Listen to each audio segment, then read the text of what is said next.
In the buzz now at 9, educators in Atlanta in hot water after a state report found that they falsified tests. 178 teachers and principals erased wrong answers on standardized tests and even pointed out the correct answers to students. Apparently, this was all in an effort to make the school appear to be performing better than it actually was.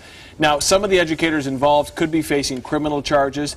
These are just accusations at this point. So, does this make you worry, though, about what kind of education your child is getting, and if those standardized tests even represent anything at all? Yeah, I mean, this is shocking. Yeah. It's ridiculous, and if the teachers do need to definitely be in trouble for this. They should lose their jobs. I mean, this is ridiculous, and I cannot believe that we're actually talking about this happening. Now, I mean, keep really. in mind, this is one area, this is one district in Atlanta that is accused of doing this, not a nationwide. But almost 200 teachers. That's a lot of teachers. That is a lot of teachers. They're not doing anybody any favors. They're not doing these kids any favors for the rest of their lives because these kids are not learning. I think what part of the problem is these teachers are so desperate, and because everything is dependent on student performance, if they, they're already dealing with such limited funds, and if these kids aren't performing up to standard, they get those funds reduced even more. There's a lot of pressure on the teachers. It's desperation. It's not right. It's flat out Do wrong. a better job teaching. I don't know why everybody always has to.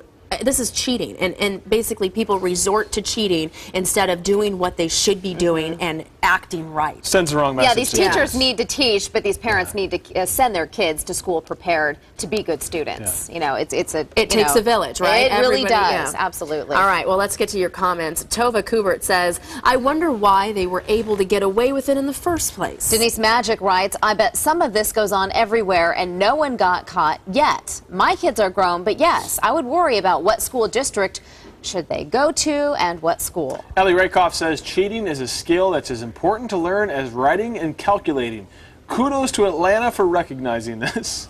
I'm going to guess that's tongue-in-cheek. That's tongue-in-cheek. If we know Ellie, that's tongue-in-cheek. All right, Lynn Satterley writes, wow, this just baffles the mind. Makes you wonder just who is teaching your children. I would not be surprised to see more homeschooling in the future. Wow. Well, Rondi on Facebook says they do it in Mesa, too. I've seen them do it. So that's a pretty big accusation from Rondi. Big accusation. Well, we don't know any. Again, that's just her comment, but nonetheless, it's a big accusation.